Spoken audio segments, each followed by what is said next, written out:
You parasite! Get out of my sight right now! Sadie, my mother-in-law, yells at me, her face so close I can feel her spit. Ow! What are you doing? A sharp pain jolts through my thigh. I look down and see Sadie holding an open safety pin. When did you...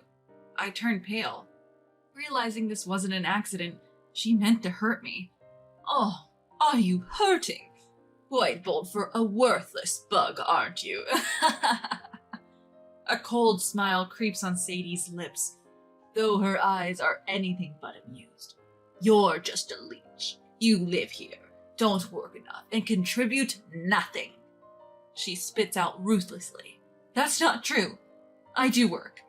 In fact, I'm the one supporting this household. I pay for all the food and utilities. I've never even gotten a dime for groceries. I remember giving my husband, Roman, $5,000 recently because he said we were tight on money. I've been handing over cash regularly, almost depleting my savings. Doesn't Roman tell Sadie anything? What's your problem? You're just a parasite, not family. If you don't want to suffer more, get out. Sadie keeps berating me. Terrified, I retreat to my room, quickly pack my stuff, and leave my in-laws' house. My name is Lydia, and I'm 25 years old. I had a fallout with my parents over my career plans in high school. After graduation, I moved out and lived on my own. Without any financial aid from my parents, I worked as a bottle girl at a club to make ends meet. I even dropped out of community college, a choice that caused friction between me and my parents. Despite enjoying popularity at the club, I soon realized this was not the life I wanted. I had been saving most of my income, so I left the club and enrolled in a trade school without worrying about tuition. Because I saved most of my income, I didn't have to worry about school fees and was able to enjoy my time with my classmates who were a little younger than me. Eventually, I leveraged my dental hygienist certification to get a job at a dental office. One day, someone approached me. Hey, are you Lydia? When someone suddenly spoke to me, I looked at his face in surprise. That was my reunion with Roman. Roman was 2 years my senior in high school, a star athlete and student body president. We barely spoke back then. You remember me? I was genuinely happy. I had heard Roman was doing well, working at a renowned tech company after college. When's your day off? Wanna hang out? On my last visit to the dental office, Roman asked me out, and I happily accepted. And that's how we started dating. As a year almost passed, Roman popped the question. Lydia, if you're up for it, I'd love for us to get married. I was over the moon, but then he added, just so you know, I'm actually job hunting right now. Don't worry though, something's about to come through. I promise we won't struggle. A wave of unease washed over me. Weren't you working at that big tech company? I asked, puzzled. Roman sighed. Yeah, well, they had me doing grunt work. Got tired of it and quit a while back. Trust me, okay? It's gonna be different this time. Hearing him plead like that, I found myself nodding in agreement. Looking back, I can't believe how naive I was. I don't really want a big ceremony, Roman said. I'd be fine just signing the papers. I wasn't keen on a flashy wedding either, so that was fine by me. But then he dropped another bombshell. After we're married, I'd like us to live with my mom. Why? We can live at my apartment if money's tight, I suggested. Roman looked desperate. My mom's alone ever since my dad passed. I can't leave her by herself, okay? Please. I had always looked up to Roman. Seeing him beg like this moved me. It was foolish, but I wanted to be there for him when he was in need. If I could go back in time, I'd slap myself awake. What's done is done. And so, we got the paperwork done and moved in with my in-laws, sharing the space with Sadie. Their home was vast, a sprawling estate compared to where I grew up. The entryway is so spacious, it feels like it could be a room on its own. I never felt cramped at my parents' place, even though Dad bought a used home. But my in-laws' house is a different story. The sheer size overwhelmed me from the get-go. Hi, my name is Lydia. I'm really grateful to you for having me. It's nice to meet you. I nervously greeted Sadie at the front door. Ah, I've heard of you. You guys not having a wedding ceremony is quite the inconvenience, Sadie said, with a tone that hinted at her disappointment. As you can see, we come from a traditional family. We have certain relationships to maintain with our relatives. Her bragging tone made me uncomfortable, as if she was looking down on me. Mom, Lydia doesn't have a great relationship with her own family, and she really didn't want to involve them. Please understand. Roman tried to defend me, but I never said anything like that. Sure, I moved out right after high school, but that was only because staying in touch became a chore, not because we were on bad terms. Fine, because you're the one Roman brought in. Sadie's demeanor oozed a "you may stay here" kind of attitude. Still, I had nowhere else to go since my apartment lease was already terminated, so I said, "As Roman's wife, I will do my best to fulfill my responsibilities. Thank you for having me." All I could think of at that moment was to reach out for a handshake. Life at the in-laws' house turned out to be hellish. Roman was out the door early in the morning, suited up, even though I had no idea if he had a job. As for me, I had to manage the house chores. "Come on, we're providing you a place to stay, don't slack off. Get to cleaning and cooking," I was told as I worked like a housekeeper from dawn to dusk. And Roman? He consistently came home late. "Hey, did you find a job? You're always late. Is everything okay?" I was drained, but I still asked, concerned for Roman. "Oh, yeah, I'm just busy right now," Roman answered hesitantly. "Listen, I need to talk to you about something," Roman continued, looking a bit uncomfortable. "We're behind on property taxes and such. Can you help out financially? I've just started a new job and I don't have any money." "How much are we talking?" I asked. "About 5,000 should cover us for the time being," Roman replied. I still had some savings left from when I was a bottle girl, so it was a large sum but not unmanageable. "Fine, I'll pay," I said, sounding a bit resigned. "Thank you, that helps a lot. You know, this house and land are pretty expensive, right? We have to pay quite a bit every year. I'll pay you back later." Roman seemed relieved, as if a burden had been lifted. The next night, when Roman got back, I handed him an envelope filled with cash. "You're a lifesaver. I really appreciate it. Thank you," Roman said, grinning as he stashed the envelope into his bag. But that became a monthly routine. A few months later, I came home from work to find Sadie waiting for me at the door. "Why can't you contribute a little money to this household? You're working, aren't you? Otherwise you're just a freeloader." The minute I walked through the front door, Sadie starts berating me. Even though I haven't paid Sadie directly, ever since I moved in, I've been covering the utilities as requested by Roman. Just the other day, I gave him some money. Seriously? I've been basically covering most of the household expenses.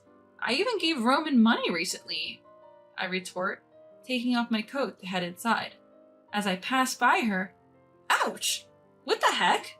A piercing pain shoots through my thigh. I look down to see Sadie jamming a safety pin into my leg. "Oh, you can feel pain despite being a nothing?" "You're out of your mind." I shoved Sadie away, creating some distance between us. "You gave Roman money? What are you talking about? Roman told me we let you live here because you had nowhere else to go. You're like a stray cat. The least you can do is pay rent." I can't make sense of what Sadie is saying. "I'm Roman's wife. Why would I need to pay rent?"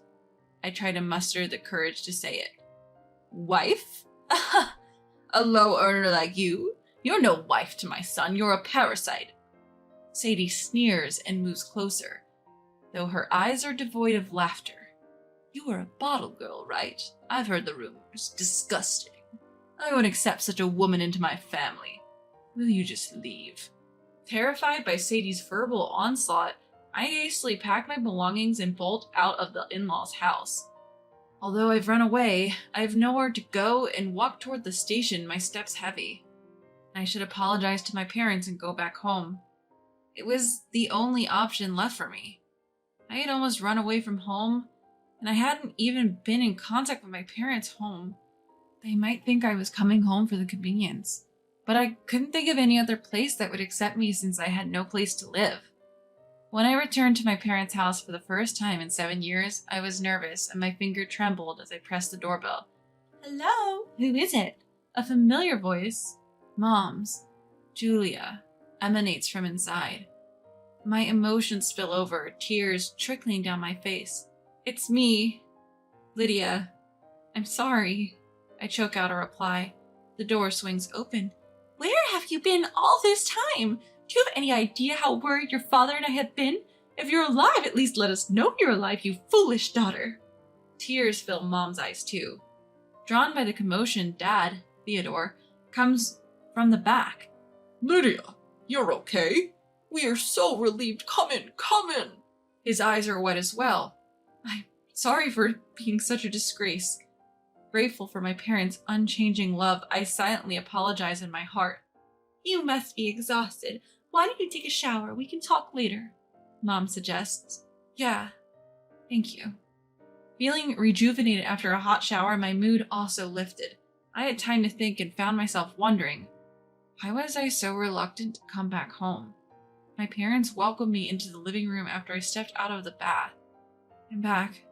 Sorry for worrying you all this time. They both responded with, We're so glad you're back, filling me with warmth. I had expected them to scold me for being out of touch for years, so the reaction caught me off guard. So what have you been up to? What are you doing now? Are you working? Start wherever you're comfortable. Dad's steady voice filled the room. I actually got married, but I was treated horribly at my in-laws' place, so they kicked me out. I had nowhere else to turn. I began recounting my life since I left home, how I had dropped out of community college, where I had fought to get into because of my club job to cover tuition, how I later used the money I saved to enroll in trade school, and am now working as a dental hygienist. Mom, Dad, my mother-in-law would yell at me to pay up for living here, threatening me by jabbing a safety pin into my thigh. I got scared. I spilled the beans about fleeing from my mother-in-law, Sadie. And she heard somewhere that I used to work at a club, so she called me trash, a parasite, disgusting, even though I'm back in school earning my certification. I broke down in tears. All right, you can stay here. Yes, this is your home. It's good you came back. Both of my parents reassured me. I started going to my job like before from my parents' house. About a month later, Roman, my husband, called me. I had silently left him, never expecting him to contact me. I had entirely put him and my life at my in-laws out of my mind. What does he want now? I'm curious. I picked up the phone. Lydia, where are you? Roman sounded concerned. At my parents' house, kicked out by her mother, and I have no intention of coming back, I declared boldly. Look, Mom wants to apologize. Let me come pick you up with her. Roman continued, pleading. Even an apology won't change what's disgusting. I can't live with someone who jabs safety pins into people. Next thing you know, it could be a knife. I stood my ground. I'm considering legal advice for what Sadie did. I intend to divorce you. Just sign the divorce papers. Bye. I hung up the phone unilaterally. But Roman, not one to give up easily, showed up at my parents' home that night with Sadie. The doorbell rang. Who is it? I asked, puzzled. It's me, Roman. I've come to take you back. Open up. Roman was banging on the door. I told you I don't want to come home. How dare you show up this late? As I say that, I hear Sadie pleading. Lydia, I went too far. Please come back. Just hearing her voice takes me back to the day they kicked me out. I feel a chill down my spine. That's when I hear my dad's voice from the living room. Lydia, I have something to say too. You both come inside. Great, I'm not alone here. I can talk freely since my parents are here. With that thought, I unlock the front door and let them in. Lydia! Roman calls out my name. Don't get too familiar. I'm only letting you in because my dad wants to talk. I guide Sadie and Roman to where my dad is sitting in the living room. Please, have a seat. Let's talk this out calmly, Dad says, addressing them both in a measured tone. I hear you've put my daughter through quite a lot. Harsh words are one thing, but physical injury with a needle? That's both assault and defamation against Lydia. Be prepared. We're considering legal action. Dad's tone is gentle, but his words are stern. I apologize for that. I was out of my mind. Please forgive me. Sadie keeps apologizing, but there's no way I'm forgiving her. I've never felt like a part of your family since we got married. Can you please just leave? I can't be as gentle as Dad. Every time I look at Sadie's face, I boil over with rage. By the way, Roman, I address Roman, who's been quiet next to Sadie. What happened to the 5,000 I gave you every month? Sadie's been threatening me, saying I should pay up for letting me stay at her place. Sadie looks at Roman in disbelief. You said you would pay me back, right? You just started a new job, so money was tight. You promised to return it once you got settled. Hearing this, Sadie changes her expression. New job? What are you talking about? Roman has been working at a well-known technology company since he graduated. Roman, you told me you quit that job long before we got married and that you were looking for a new job. Didn't you tell Sadie? I asked Roman. Roman falls silent. What did you do with the 5,000 I gave you every month? You never contributed a cent for living expenses, did you?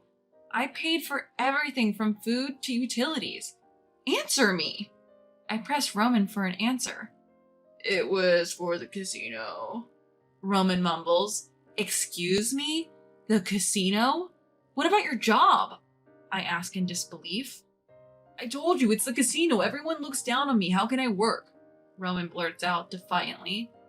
Roman, what happened to you? You weren't like this. Sadie raises her voice in agony. Oh, what? I'm done pretending to be a goody two-shoes in front of my mom. It's ridiculous. Sorry I couldn't meet your expectations. Good college, good job. Everyone treats me like I'm incompetent. I'm done. Roman rants as if he's a different person. You, Roman wasn't. From what Lydia told me, you were quite accomplished in high school, weren't you? Why have you become like this? Dad turns to Roman and speaks firmly. In the working world, there are rules you need to follow. You may think you've been given grunt work, but newcomers with no track record don't get important tasks. Are you even aware of your own limitations? Roman loses all his momentum at Dad's words. And Sadie, Dad shifts his focus to Sadie. As you just heard, your son is clearly not fit to take care of Lydia. I have no intention of leaving her with you either. I'll consult with a lawyer I know and take appropriate measures. Be prepared for that. Dad's resolute stance feels empowering. I had always thought Dad was stubborn and unlistening, but I realized anew that it was a flip side of his love for me. Roman and Sadie can't muster any counter-argument and remain silent. So is that all? Please leave now. Dad's voice rises and Roman and Sadie rise dejectedly and exit. Dad! I call out to Dad's back. I'm sorry I lacked insight. Dad smiles softly and says, Do you think I could stay silent seeing my lovely daughter treated so poorly? I might have misunderstood Dad for a long time. Thank you, Dad. Tears flow again as I speak. Oh my, just like a child. Mom smiles at me from beside Dad. Understanding my parents' feelings, I felt like I had finally grown. Later, Dad's lawyer friend steps in and my divorce from Roman becomes final. As it turns out, Roman had been pretending to go to the tech company he first got a job at after college and was actually working part-time. He couldn't hold a job due to his character and squandered the money he earned on gambling. Eventually, he even touched the assets left by father-in-law, which finally ran out. He married me, thinking I had stashed away some money because he learned about my past job at the club from one of his gambling buddies. It's awful that he was so upbeat, thinking a cash cow was soon within his reach. I had been entirely deceived by the illusion of the basketball team captain I admired in high school. As for Roman, I heard he keeps changing jobs because of his personality. Rumor has it he even sold his land and house to repay debts, and now lives in a cramped apartment with his mother. As for me, I still commute from my parents' house. Ever since I returned home, my parents have been kinder, or maybe I've grown enough to feel their kindness. Someday, I must find someone like Dad and make sure not to mess it up this time.